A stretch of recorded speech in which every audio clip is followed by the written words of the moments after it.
तो प्यारे छात्रों, आप सभी लोगों का स्वागत है एक बार फिर से जीव विज्ञान की क्लास के साथ। और आइए आज हम लोग देखें कि पोषण विधियां क्या होती हैं। इसके पहले के वीडियो में अपने लोगों ने देखा था कि जैव प्रक्रम को सुचारू ढंग से चलाने के लिए हमें पोषण की जरूरत होती है। पोषण के बिना जैव प्रक्रम सुचारू ढंग से चल नहीं सकता और जैव प्रक्रम ही है जो किसी भी जीवधारी के जीवित रहने का लक्षण है। अगर जैव प्रक्रम है इसका मतलब जीवधारी जीवित है। तो और जैव प्रक्रम किससे चलेगा? पोषण से चलेगा।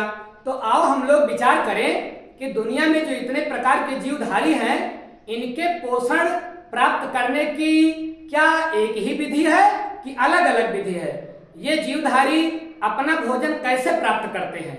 तो बेटा, अपने लोगों को पता है कि अमीबा से लेकर के ब्लू व्हेल तक और छोटे छोटे शैवाल से लेकर के सबसे बड़े वृक्ष सिकोया तक बहुत बड़ा संसार है जीवधारियों का। वो चाहे जंतु जगत हो चाहे पादप जगत हो, और सबको अपना जैव प्रक्रम चलाना है। जितने जीवित जीवधारी हैं तो उसके लिए पोषण अति आवश्यक है।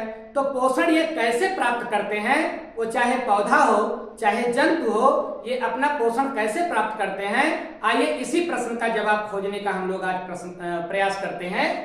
पोषण विधियां कौन कौन सी विधि है जिससे जीवधारी पोषण प्राप्त करते हैं? तो बेटा, पोषण की मुख्य रूप से दो विधियां हैं।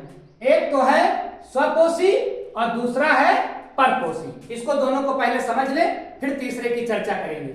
स्वपोषी ऑटोट्रॉफ, ऐसे जीवधारी जो अपने जैव प्रक्रम के लिए अपना भोजन स्वयं तैयार कर लेते हैं, उनको क्या बोलते हैं? स्वपोषी। और स्वपोषी भी दो प्रकार के होते हैं। देखें, एक प्रकाश संश्लेषी और दूसरा रसायन संश्लेषी। तो स्वपोषी कौन है? जो अपना भोजन स्वयं बना ले, जो अपने पोषण की व्यवस्था स्वयं कर ले। और फिर ये कितने प्रकार के होते हैं? दो प्रकार के, प्रकाश संश्लेषी, रसायन संश्लेषी। ये प्रकाश संश्लेषी कौन से जीवधारी है? प्रकाश संश्लेषी बेटा वो जीवधारी है जो प्रकाश की मदद से अपने भोजन को स्वयं बना लेते हैं। तो बताइए, प्रकाश की मदद से वो कौन से जीवधारी है जो अपना भोजन स्वयं बना लेते हैं? तो बिल्कुल हमारे लिए देव सदृश, हमारे लिए ईश्वर सदृश हरे पेड़ पौधे जो अपना भोजन सूर्य के प्रकाश की मदद से और पृथ्वी से पानी लेकर के, वायुमंडल से कार्बन डाइऑक्साइड लेकर के स्वयं बना लेते हैं। तो बताइए, प्रकाश संश्लेषी कौन से जीवधारी हुए? हरे पेड़। हरे पेड़ किसमें आ गए? स्वपोषी में, और स्वपोषी में भी प्रकाश संश्लेषी में। ये अपना भोजन स्वयं बना लेते हैं। क्यों? क्योंकि इनकी कोशिकाओं में क्लोरोफिल पाया जाता है, हरित लवक पाया जाता है। इसकी चर्चा हम लोग आगे भी करते रहेंगे।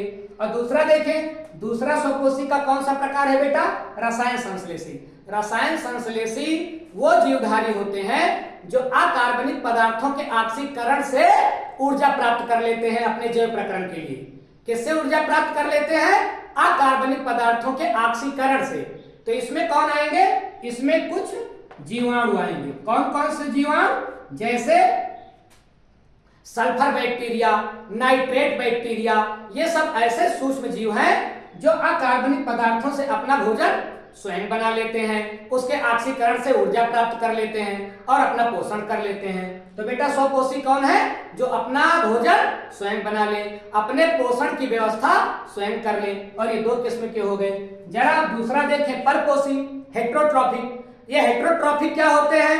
परपोषी क्या होते हैं? जैसा कि नाम से ही स्पष्ट है, परपोषी जो अपने पोषण के लिए दूसरों पर डिपेंड रहते हैं। ऐसे जीवधारी बेटा क्या कहलाते हैं? परपोषी कहलाते हैं। ये कई किस्म के होते हैं। एक तो है मृतोपजीवी। ये मृतोपजीवी कौन होते हैं? मृतोपजीवी बेटा वो परपोषी जीवधारी होते हैं जो सड़े गले पदार्थों से अपना भोजन प्राप्त करते हैं। कूड़े करकट, सड़े गले, सड़े भोज्य पदार्थ से या मृत जीवों के शरीर पर उग करके ये अपना पोषण प्राप्त करते हैं। तो इसमें कौन आएगा? इसमें फफूंद है, मशरूम है, और जिसको हम लोग कुकुरमुत्ता भी बोलते हैं। कुकुरमुत्ता जानते हैं? कुकुरमुत्ता also a type of mushroom. वो भी एक प्रकार का मशरूम है।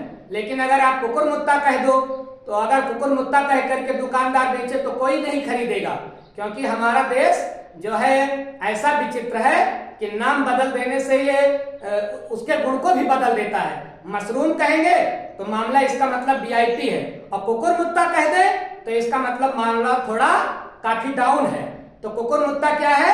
मृतोपजीवी है, और उसी की प्रजाति है मशरूम, जो भोज्य इस समय भोज्य पदार्थ के रूप में बहुत ही ज्यादा उपयोग में लाया जा रहा है। फफूंद है, कवक है, ये सब किसमें आएंगे? मृतोपजीवी आएंगे, जो मृत जीवों के शरीर पर उग करके अपना पोषण प्राप्त करते हैं। अगला है परजीवी। ये परजीवी बेटा कौन से जीवधारी है? परजीवी भैया वो जीवधारी है जो अपना भोजन किसी जीव के ऊपर रह करके प्राप्त करते हैं।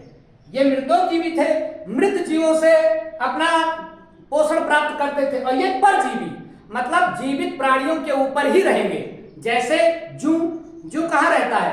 अपने लोगों के सिर में आराम से बाल के बिस्तर में रहता है और खून चूसता रहता है, तो ये परजीवी है। जोंक आराम से त्वचा से चिपक जाती है, खून पीती रहती है। खटमल और ये सब जीवधारी कैसे हैं? ये सब जीवधारी परजीवी हैं। जो और कुछ हमारे लोगों के जो है पेट के अंदर भी कीड़े पाए जाते हैं, फीता क्रीम और गोल क्रीम, ये सब कैसे जीवधारी हैं? परजीवी हैं। दूसरे के शरीर में रहेंगे और उसी से अपना पोषण प्राप्त करेंगे। यही एक बात बेटा और ध्यान रखना, परजीवी केवल जंतु ही नहीं होते हैं, परजीवी पौधे भी होते हैं। कुछ ऐसे पौधे होते हैं जो दूसरे पौधों के ऊपर उग करके अपना पोषण प्राप्त करते हैं। जैसे कौन है? जैसे आप लोगों ने देखा होगा कि बड़े बड़े वृक्षों पर पीले पीले रंग की एक झाड़ी उगाती है।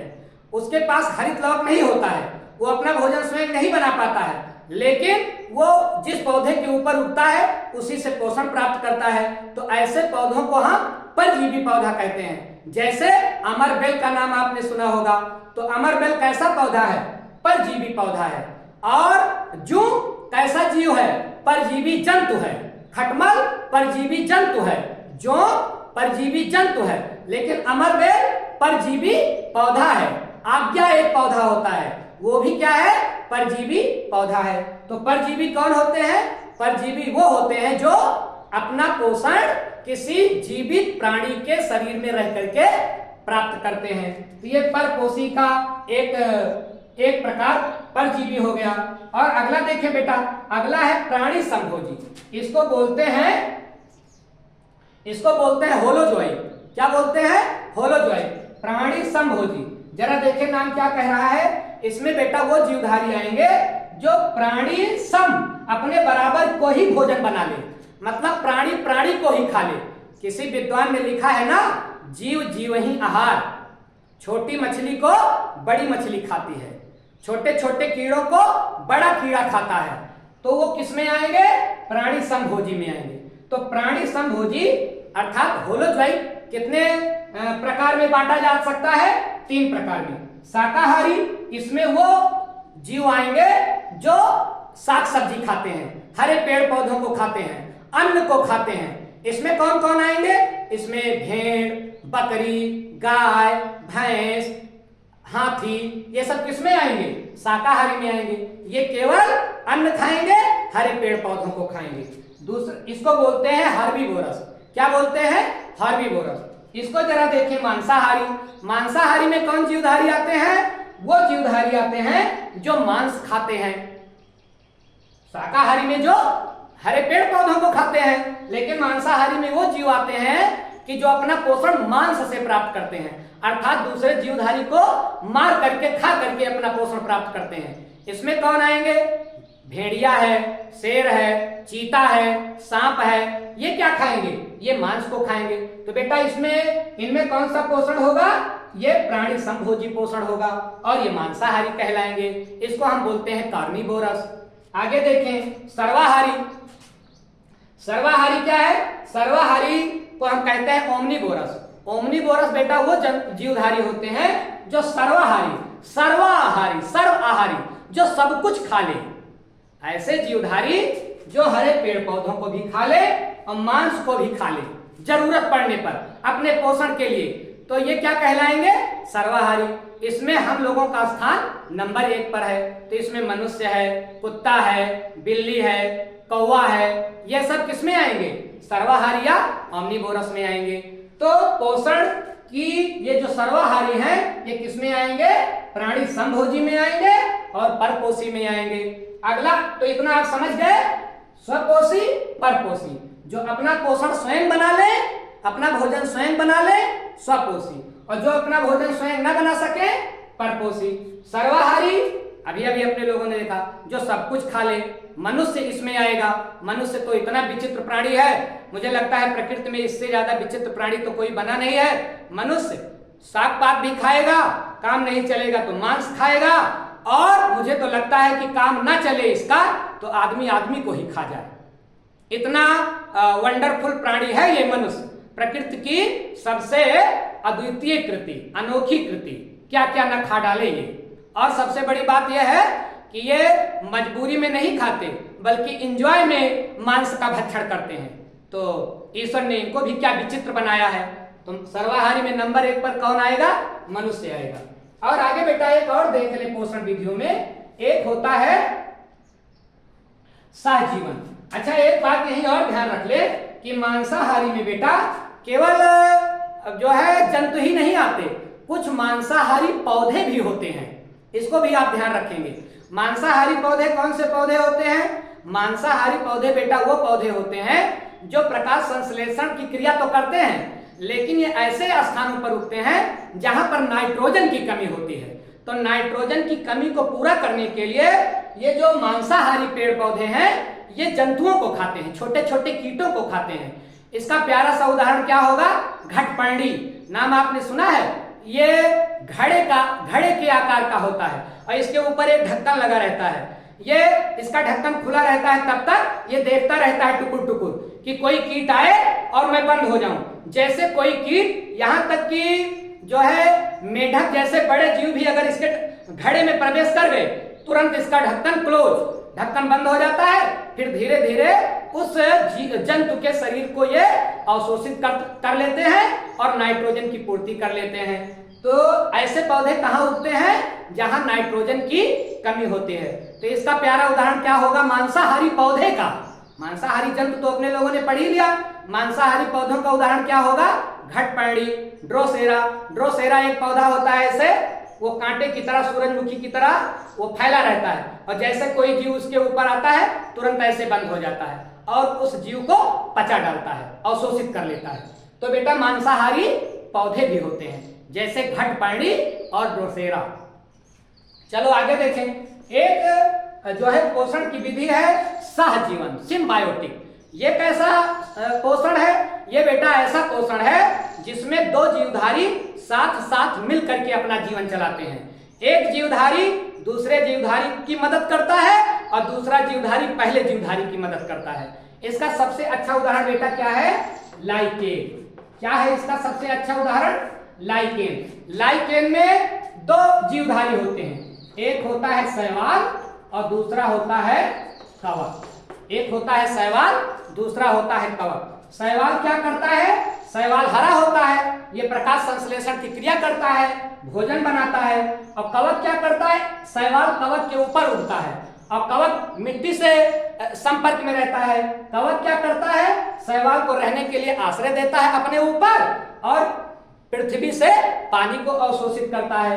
तो कवक रहने का आश्रय देता है, पानी का अवशोषण करता है, शैवाल प्रकाश संश्लेषण की क्रिया करके स्वयं भी पोषण प्राप्त करता है और कवक को भी देता है। इस प्रकार से ये दोनों लोग मिल करके एक दूसरे का काम चलाते हैं। तो ऐसी पोषण की विधि जिसमें दो जीवधारी एक दूसरे का सहयोग करके पोषण प्राप्त करते हैं उसको हम बोलते हैं सहजीवी। और इसका सबसे प्यारा उदाहरण है लाइकेन। शैवाल और कवक दोनों को मिला करके हम क्या बोल देते हैं? लाइकेन बोल देते हैं। तो बेटा ये रहा पोषण विधियां कि ये जो विभिन्न प्रकार के जीवधारी हैं ये अपना पोषण कैसे प्राप्त करते हैं। तो जीव विज्ञान में अब हम लोग आगे देखेंगे कि पोषण प्राप्त करके पोषण को कैसे शरीर में हम पचाते हैं और पेड़ पौधे कैसे अपना भोजन स्वयं बनाते हैं। इस विषय पर हम लोग नेक्स्ट वीडियो में चर्चा करेंगे बेटा। और मुझे लगता है आप इसको बेहतर ढंग से समझ गए होंगे कि पोषण की कितनी विधियां हैं। ठीक है बेटा, शेष नेक्स्ट वीडियो में होगी।